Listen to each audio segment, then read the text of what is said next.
Hello everyone, this is Dr. J with the Human Movement Institute, and we will be discussing thoracic foam rolling or foam rolling in extension of the thoracic spine.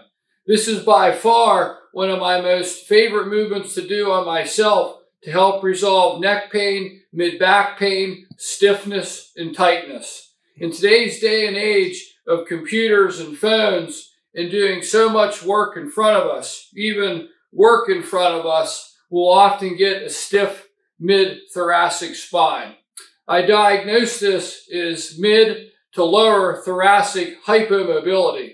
That's the movement diagnosis in which we would match this particular intervention to. If we don't have an accurate movement diagnosis, we will not be able to prescribe ourselves or the patient the right movements at the appropriate dose. To do thoracic self-mobilization, a good foam roller is necessary.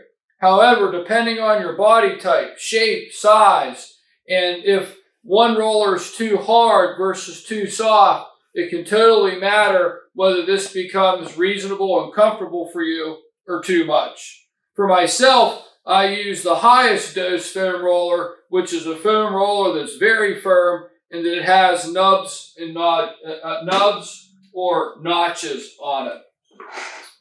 We can do thoracic foam rolling for a couple reasons. Number one, I can simply do it to mobilize the muscles from the base of my shoulder blades to the top of my shoulder blades.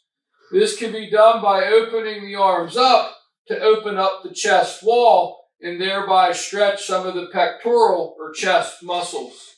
I'm lifting the buttock up some off the table or floor so I'm able to mobilize this area.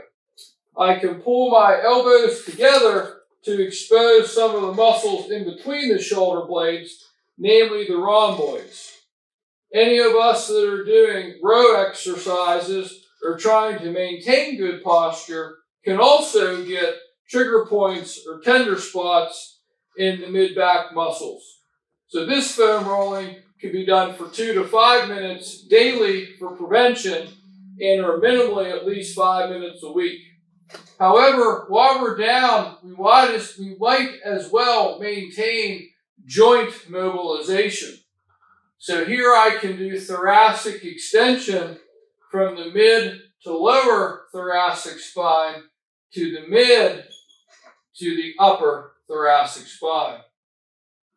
Again, I can do repetition where I'm engaging my rectus abdominis or ab muscles and then going into extension for something to start with like 3 sets of 10 reps, or I can simply hold the extension mobilization of the mid-back for 2 to 5 breaths.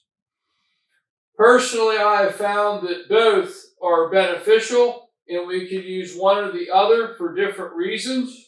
But if you both retrain the muscles as you mobilize the joints and reset your breathing as you do thoracic extension, we can have a number of benefits with this, including less or no neck pain, less or no mid-back or rib pain. Also, less shoulder pain can be found by improving thoracic mobility and thus range of motion.